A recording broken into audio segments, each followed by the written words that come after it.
اپنی جوانیوں کو سنوارنے کے لیے بزرگوں اپنی بزرگی کو بزرگی میں لانے کے لیے مولوی کی طرف رخ کرو، مسجدوں کی طرف رخ کرو، اپنی زندگیوں کو قیمتی جانو۔ اللہ نے اس کے بارے میں سوال کرنا ہے، اللہ نے پوچھنا ہے۔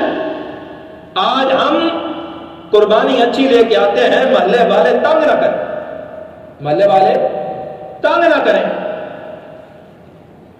کیا اپنی زندگی کو قیمتی نہیں بنا سکتے کہ اللہ کہیں نہ پوچھ لے؟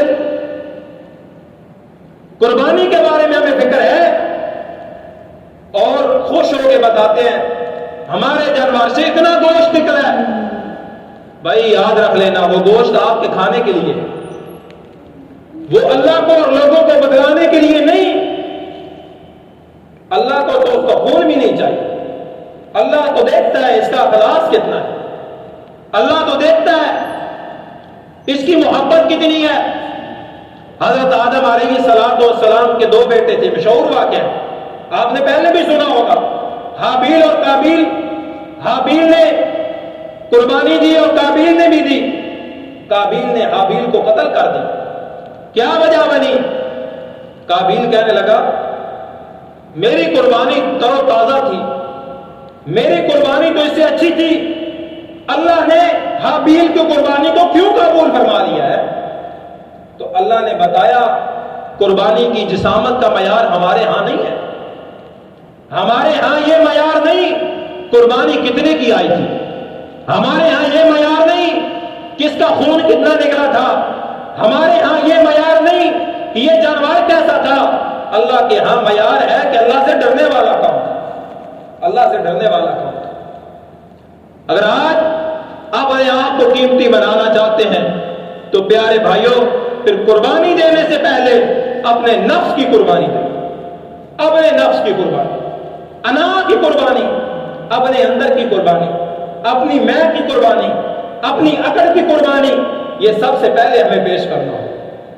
اگر آج ہم اپنی عقل کی قربانی دے چکے تو پھر سمجھ لینا ہماری قربانی قبول ہے اللہ کی۔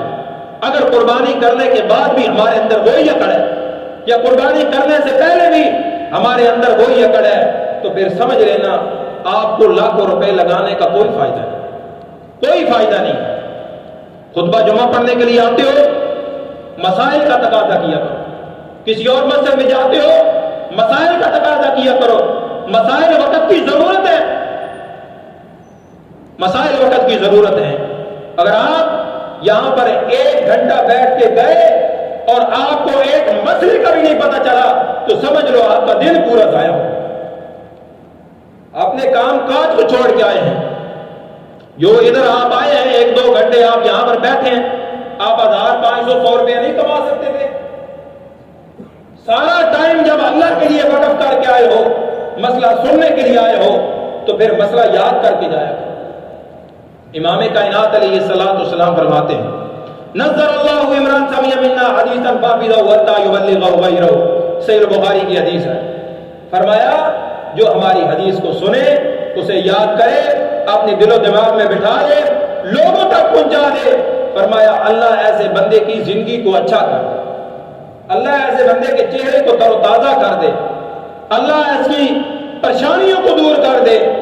یہ نبی کی حدیث سننے کا، مسئلہ یاد کرنے کا رسول اللہ صلی اللہ علیہ وسلم نے بتلایا ہے کہ جو مسئلہ یاد کرتا ہے، پیغمبر کی حدیث کو سنتا ہے، اللہ اس کے گھر میں برکتوں کو نازل فرما دیتا ہے، برکتوں کو نازل فرما دیتا ہے۔ تو آج سے آپ یہ اپنے آپ سے اور اپنے رب سے وعدہ کریں کہ ہم نے اپنی زندگی کا ایک مسئلہ آج سے مولوی صاحب سے ڈسکس کرنا شروع ہو جائے، پتہ کرنا ہے ہم نماز کیوں پڑھتے ہیں۔ کرو گے نہیں؟ کرو گے نا بھائی؟ نماز ہم کیوں پڑھتے ہیں، پڑھنے کی وجہ کیا ہے، کیسے پڑھتے ہیں، کس طرح کیوں پڑھتے ہیں، یہ آپ نے پوچھنا ہے۔ پوچھو گے کہ نہیں؟ لباس کیسا پہننا ہے، کون سا کپڑا، کون سا رنگ رسول اللہ صلی اللہ علیہ وسلم کو زیادہ محبوب تھا، پتہ کرو گے کہ نہیں؟ کرنا ہے انشاءاللہ تعالی۔ ہم اپنے سروں کو ڈھانپ کے رکھتے ہیں، کیوں رکھتے ہیں؟ جوتا کیسا پہننا ہے، کیوں پہنتے ہیں؟ بال کیسے کٹوانے ہیں، کیوں ایسے کٹوانے ہیں؟ یہ ہم نے ایک عمل رسول رسول اللہ صلی اللہ علیہ وسلم کی زندگی کے بارے میں گزارنا ہے، ایک ایک عمل۔ رسول اللہ نے اتنی شادیاں کی تو کیوں کی، یہ آپ نے مولوی صاحب سے پوچھنا ہے۔ عام مسلمان کے لیے 4 شادیوں کا حکم ہے تو کیوں حکم ہے، عورت کے لیے 1 شادی کا حکم ہے تو کیوں حکم ہے، اس میں حکمت کیا ہے؟ یا کم از کم یہ تو پتا ہونا چاہیے 4 شادیاں ہیں اسلام میں کہ نہیں ہے، کتنی ہے، یہ تو کم از کم پتا ہونا چاہیے۔ بعض لوگوں کو یہ بھی نہیں پتا۔ ایک ایک مسئلہ ہم نے اپنے بارے میں پوچھنا ہے۔ گھر کے معاملات رسول اللہ صلی اللہ علیہ وسلم کے کیسے تھے، یہ ہم نے پوچھنا ہے، اور اس طرح اپنی زندگی کو بنانے کی کوشش کرنی ہے، پھر آپ ایک کامیاب انسان ہیں۔ اگر آپ کی زندگی کے اندر یہ چیزیں نہیں ہیں تو سمجھ لیجیے ہم نے فضول زندگی گزار دی۔ بعض اوقات پتہ چلتا ہے مولوی صاحب کو کہ فلاں بندہ بہت ہو گیا، فلاں بندہ بہت ہو گیا، پڑھتا تھا کدھر رہتا تھا، آپ کی مسجد میں آتا تھا، اچھا ہماری مسجد میں آتا تھا، اچھا آ گیا، کون تھا، کیا نام تھا، مولوی صاحب جو فلاں جگہ پر فلاں بندہ بیٹھتا تھا، فلاں جگہ پر فلاں بزرگ بیٹھتا تھا، وہ فوت ہو گیا۔ مولوی صاحب 2 دن پتہ چلتا ہے وہ بزرگ چلا گیا۔ اب ادھر مولوی صاحب کی غلطی نکالوں یا بزرگ کی نکالوں؟ بزرگ چل کے ادھر تک نہ آیا، مولوی صاحب سے مسئلہ پوچھے اور اپنا تعارف کروا دے، اور مولوی صاحب چل کے ادھر تک نہ گئے کہ بزرگ صاحب سے ان کی حال پوچھے۔ اپنا تعارف خود کروائیے، اپنے امام سے، اپنے خطیب سے خود کروائیے۔ آتے ہیں ہم چلے جاتے ہیں، یقین کر لیجئے اس دن بہت خوشی ہوتی ہے جس دن آپ میں سے بہت سارے بھائی اٹھ کے آتے سلام لیتے ہیں اور بیٹھ کے حال چال پوچھتے ہیں، کوئی مسئلہ پوچھتے ہیں، بہت زیادہ خوشی ہوتی ہے۔ لیکن جب آؤ اور ایسے ہی چلے جاؤ، ایک آدھ بندہ بعد میں آئے، اٹھائے، کھانا کھلائے اور چلا جائے، کوئی فائدہ نہیں ہو سکتا۔ آپ نے جو جمعہ پڑھا ہے کیا اس میں ایک چیز کے ساتھ آپ کو اختلاف نہیں ہوتا؟ کتنے مسئلے بیان ہوتے ہیں، ایک مسئلے کے ساتھ آپ کو اختلاف نہیں ہوتا؟ جب آپ کو اتنے مسائل کے ساتھ اختلاف ہوتا ہے تو آپ کیوں نہیں پوچھتے؟ کیوں پھر باہر کھڑے ہو کے کہتے ہو مولوی صاحب نے یہ بیان کیا ہے؟ اس سے بہتر تھا جو آپ چوک میں کھڑے ہو کے باتیں کرتے ہو، پھر بھائیوں ادھر آتے امام صاحب سے پوچھتے مولوی صاحب اس کا جواب دو، اگر آپ نے غلط بیانی کی ہے تو آپ اس کے جرمدار ہو، ہمیں مسئلہ بتاؤ، حق کا مسئلہ کیا ہے؟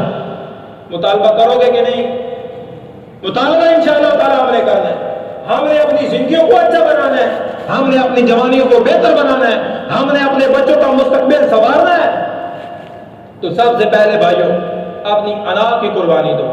یہ نہیں میں کیسے چلا جاؤں مولوی صاحب کے پاس، یہ نہیں میں کیسے مسئلہ پوچھوں، یہ بھی انا ہے، یہ بھی تکبر۔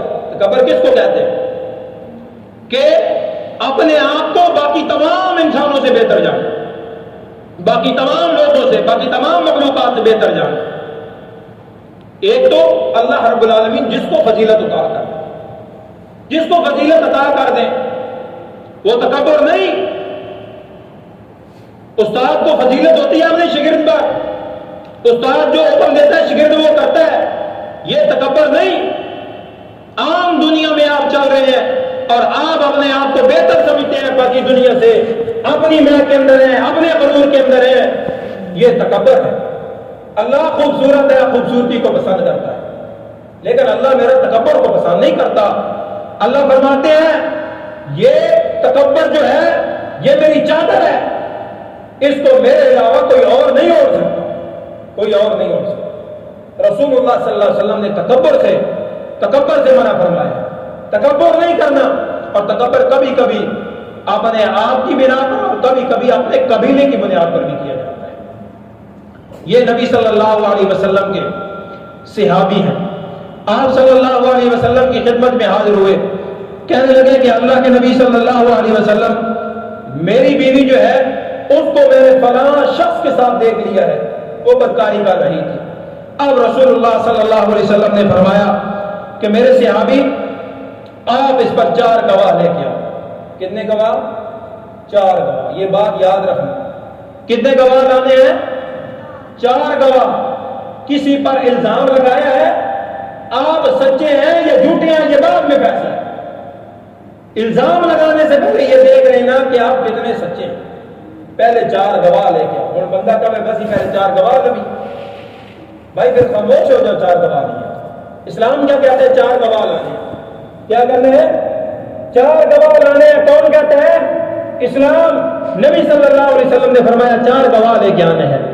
میرے پیارے پیغمبر جناب محمد رسول اللہ صلی اللہ علیہ وسلم نے اپنے اس پیارے صحابی کو فرمایا کہ میرے صحابی جاؤ 4 گواہ لے کے آؤ۔ اور یہ معاملہ کس کے ساتھ بنا ہے؟ فرمایا آپ کا میرا جو معاملہ ہے یہ آپ کے سامنے میں ایسے رکھتا ہوں کہ ایک سہمہ نامی بندہ ہے، اس کے ساتھ میری بیوی نے بدکاری کر لی۔ فرمایا میرے صحابی 4 گواہ لے کے آؤ۔ فرمایا اللہ کے نبی 4 گواہ تو میرے پاس نہیں، 4 گواہ میرے پاس نہیں ہے۔ فرمایا میرے پھر میں صحابی یہ تجھ پر الزام لگتا ہے اور تیرے جھوٹ کی وجہ سے تجھے 80 کوڑے لگے۔ کتنے کوڑے؟ 80 کوڑے تیرے جھوٹ کی وجہ سے۔ کہنے لگے اللہ کے نبی میں سچا ہوں، اپنی بات میں سچا ہوں، میرا رب آپ پر ضرور بالضرور آیات نازل کرے گا۔ پھر اللہ نے لیان کی آیات نازل کی۔ کس کی؟ لیان کی۔ مسئلہ سمجھ لیجیے، میاں بیوی کا اختلاف ہو جائے، خاص طور پر اس معاملے میں کہ آپ اپنی بیوی کو کسی کے ساتھ دیکھ لیتے ہیں، اللہ ساروں کی عزتوں کو محفوظ فرمائے، لیکن مسئلہ سمجھانا ضروری ہے، تو اس لیے اس مسئلے کو مسئلے کی طرح سمجھیے۔ ایک بندہ اپنی بیوی پر الزام لگا دیتا ہے یا واقعہ نہیں اس نے دیکھا ہے، وہ کیا کرے گا؟ وہ کہے گا 4 گواہ لائے۔ کتنے لوگ لائے گا؟ 4 گواہ۔ اگر 4 گواہ اس کے پاس نہیں ہے، 4 گواہ اس کے پاس نہیں ہے، تو اسلام کیا کہتا ہے؟ یہ 4 بار قسمیں اٹھائیں گے، اللہ کی قسم میں نے اس کو برائی کرتے ہوئے دیکھا ہے۔ 4 بار قسمیں اٹھائیں گے اور 5ویں بار کیا کہیں گے؟ لعنت ہو اللہ تعالیٰ کی تجھ پر، میں نے تجھے دیکھا ہے گناہ کرتے ہوئے۔ اب جب یہ دونوں ایک دوسرے پر لعنت کریں گے، اب یہ لعنت آسمان کی طرف جاتی ہے۔ کدھر جاتی ہے؟ آسمان کی طرف جاتی ہے۔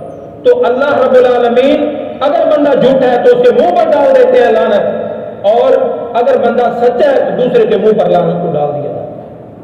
اب جیسے ہم فضول باتوں میں عام سی باتوں میں کہتے ہوتے ہیں کہ بھائی تیرے پر لعنت ہو، بھائی ایسے لعنت کرنا دین اسلام نہیں ہے، اسلام اسے منع کرتا ہے۔ یہ جب بہت بڑا گناہ ہو جائے اس وقت کی جاتی ہے، اور اس کا بھی اسلام نے طریقہ بتلا دیا ہے، اس کا طریقہ اسلام نے بتا دیا ہے۔ اب نبی صلی اللہ علیہ وسلم نے جس عورت نے اس شخص کے ساتھ بدکاری کی تھی، اس عورت کو بلایا اور اس عورت کو کہا کہ کیا تو اپنے جرم کو قبول کرتی ہے؟ کہنے لگی اللہ کے نبی میں نہیں قبول کرتی، میں نے ایسا نہیں کیا۔ نبی صلی اللہ علیہ وسلم نے فرمایا ٹھیک ہے، پھر تو بھی 4 بار قسم اٹھا۔ 5 بار، 4 بار اس نے قسم اٹھائی، 5ویں بار رسول اللہ صلی اللہ علیہ وسلم نے روک لیا اور آپ صلی اللہ علیہ وسلم نے فرمایا کہ اگر تو اب بھی بتا سکتی ہے، سچ بولنا چاہتی ہے تو سچ بول دے۔ کہنے لگی میں کیا اپنے قبیلے کی بدنامی کروا دوں؟ میں اپنے قبیلے کی بدنامی کروا دوں؟ اور کہنے لگی 5ویں بار بھی اس نے قسم اٹھا دی اور لعنت کر دی۔ اور رسول اللہ صلی اللہ علیہ وسلم نے فرمایا میرے صحابی جس کے ساتھ اس نے بدکاری کی ہے اگر بچہ اسی کی طرح ہوا تو مجھے بتا دینا، وہ چھوٹے کد والا ہے، وہ کالے رنگ والا ہے، وہ گھمڑیالے بالوں والا ہے، اس کی طرح اس کا اگر بچہ ہوا دبلا پتلا تو بتا دینا۔ رسول اللہ صلی اللہ علیہ وسلم کے پاس صحابہ آئے، اس کا بچہ پیدا ہوا، کہنے لگے اللہ کے نبی اس عورت نے واقعی بدکاری کی تھی، جیسا آپ نے بتایا تھا وہ بچہ ویسے ہی پیدا ہوا ہے۔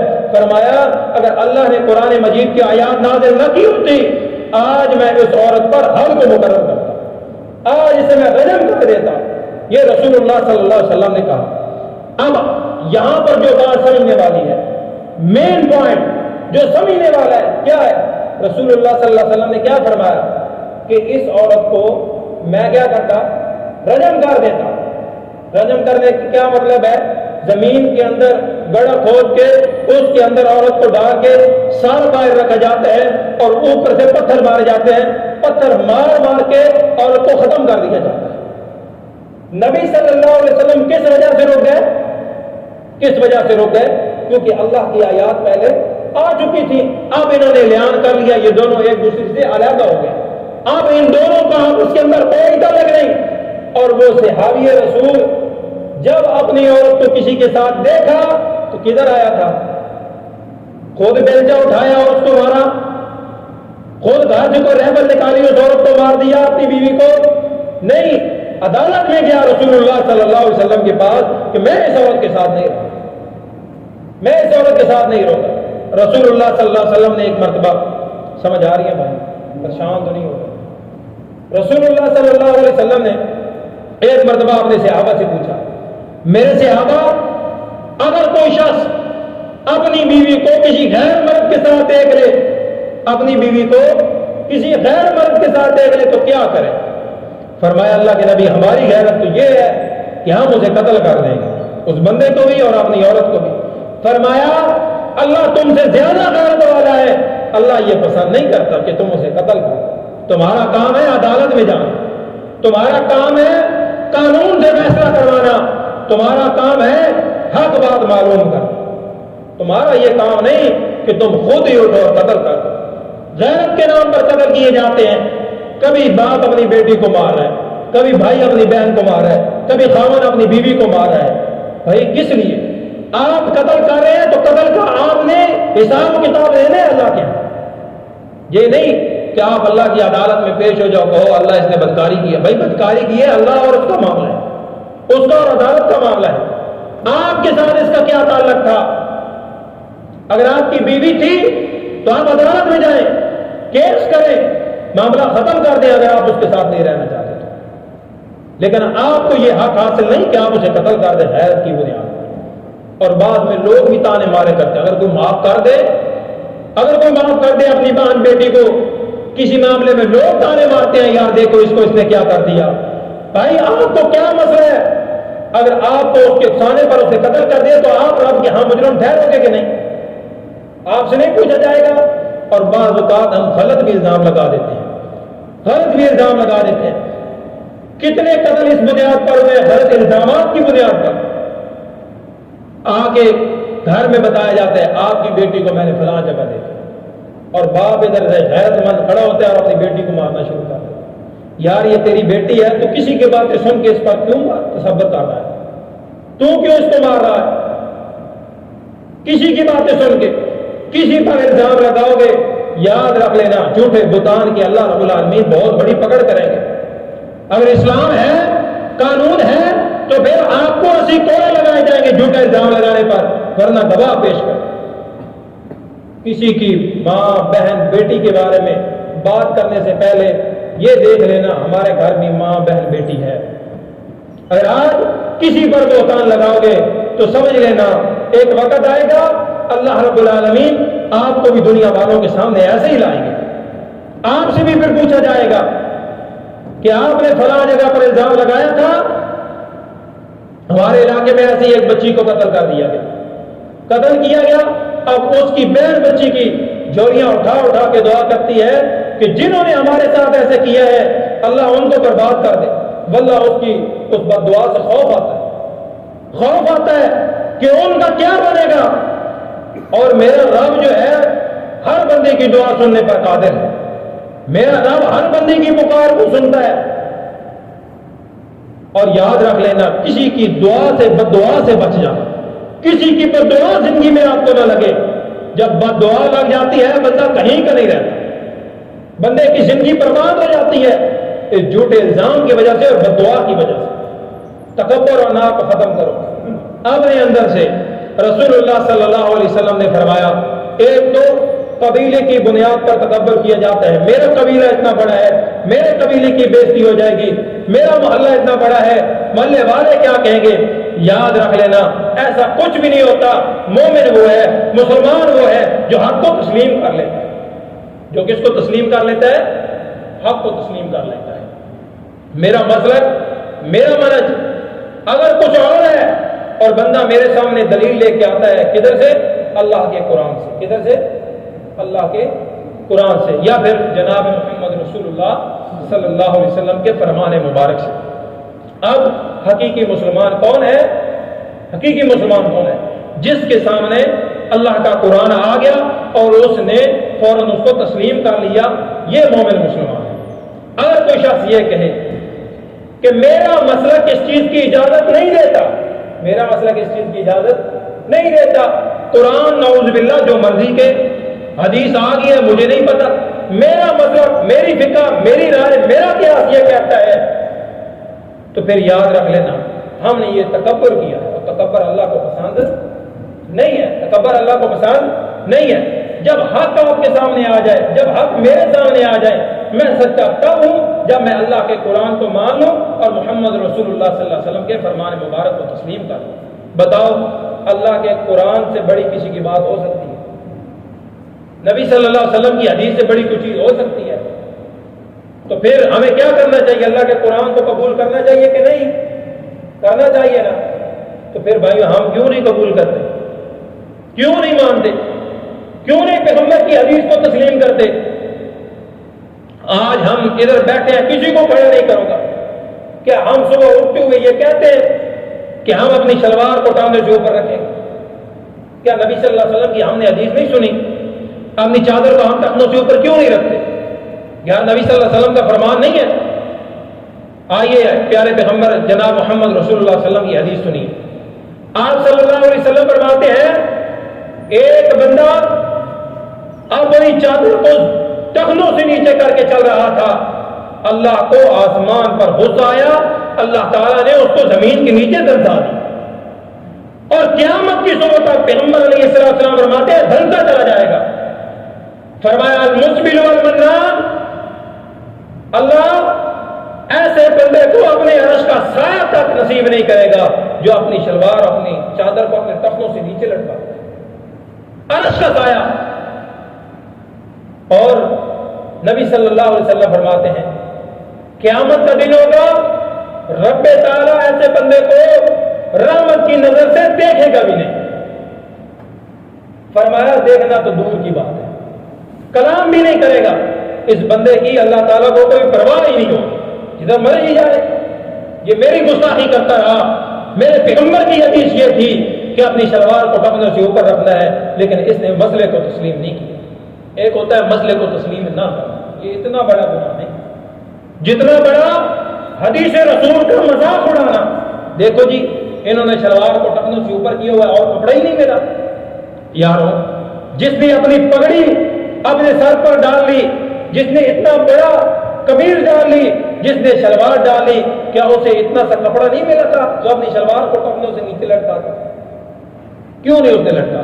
پیغمبر کی حدیث تھی، مذاق کبھی نہیں حدیث کو اڑانا۔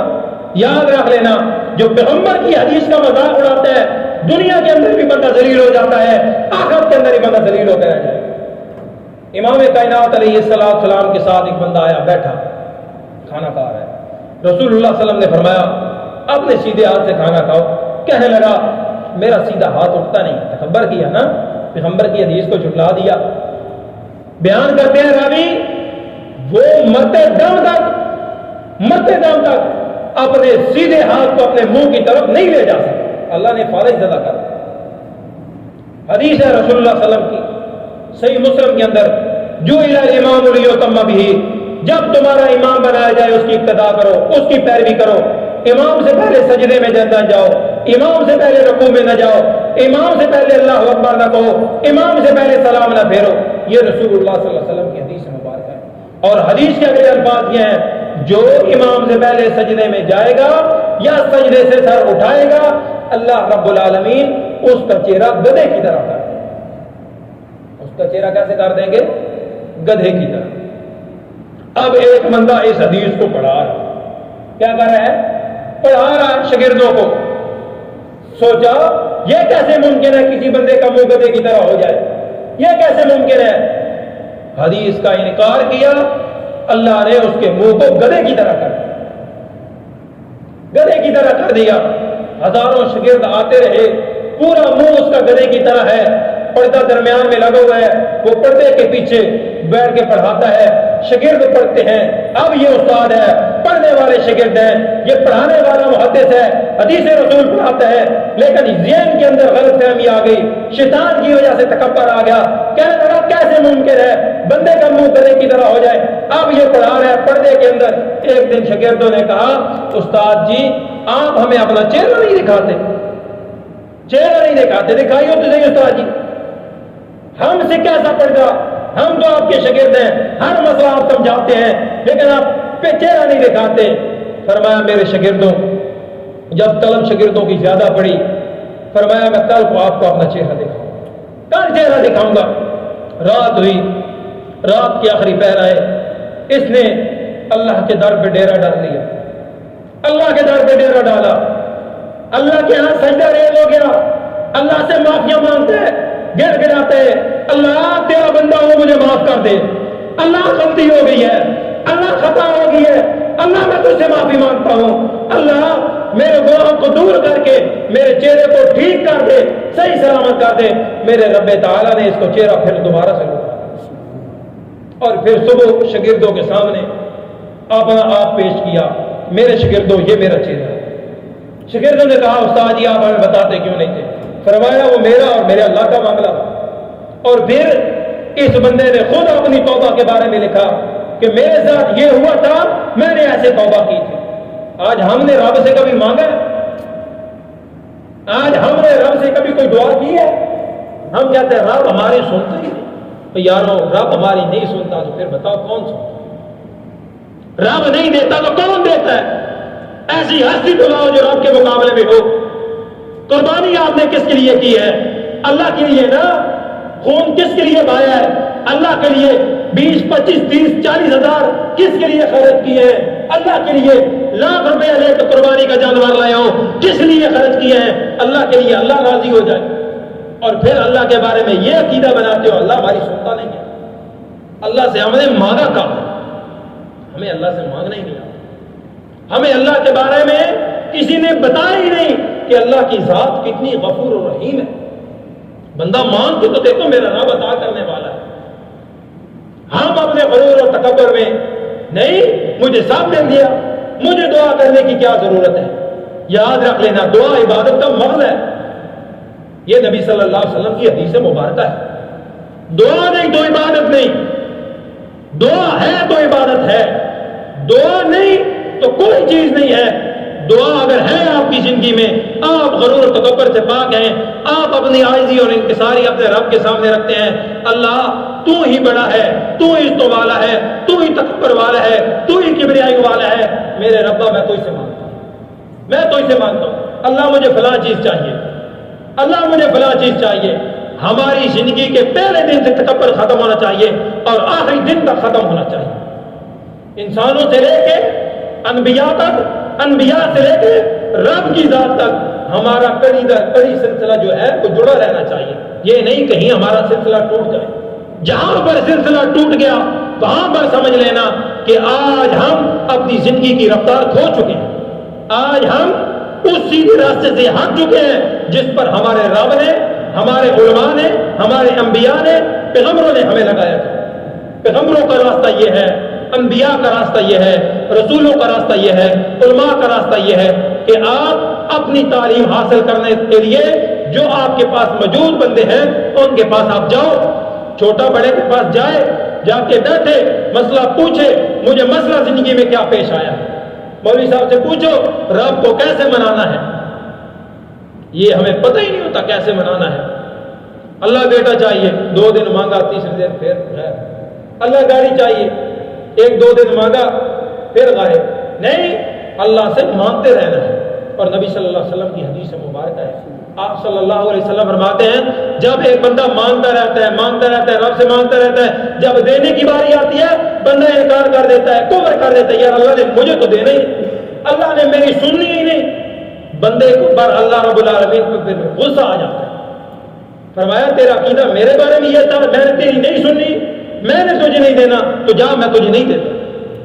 اللہ کے بارے میں عقیدہ اور یقین پختہ ہونا چاہیے کہ اللہ تو نے ہی ہمیں دینا ہے، ہم نے تجھ سے ہی مانگنا ہے، تیرے علاوہ کوئی اور دنیا کے اندر ذات ایسی نہیں ہے جس کے در پہ ہم جائیں۔ ایک تیرا در ہے، تیرے در کے علاوہ کسی کے در پر ہم جانا نہیں پسند کرتے۔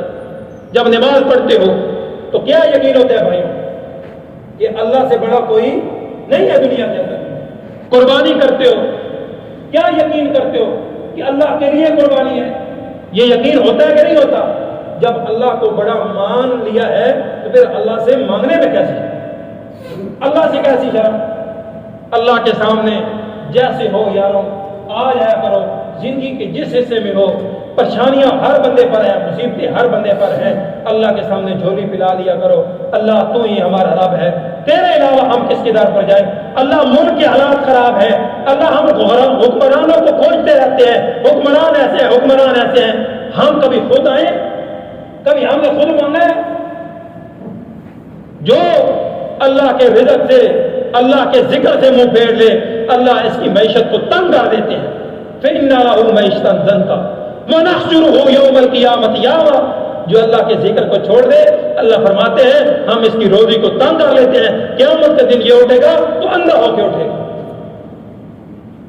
اگر کچھ چاہتے ہو تو پھر اپنے غرور اور تکبر کو ختم کر کے اللہ سے مانگو۔ دنیا کا کوئی مولوی آپ کو روکے، آپ کو بھائی ہم رب کے لیے سب کچھ کر رہے ہیں، پھر ہم اپنے رب سے کیوں نہ مانگیں؟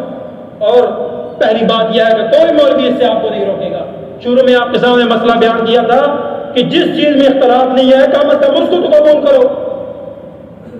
اس چیز میں کس چیز بندے کا اختلاف ہے کہ اللہ سے نہیں مانگنا، سارے مسالے کے یہ لوگ کہتے ہیں کہ اللہ سے ہی مانگنا ہے۔ کس سے مانگنا ہے؟ اللہ سے۔ کس سے مانگنا ہے؟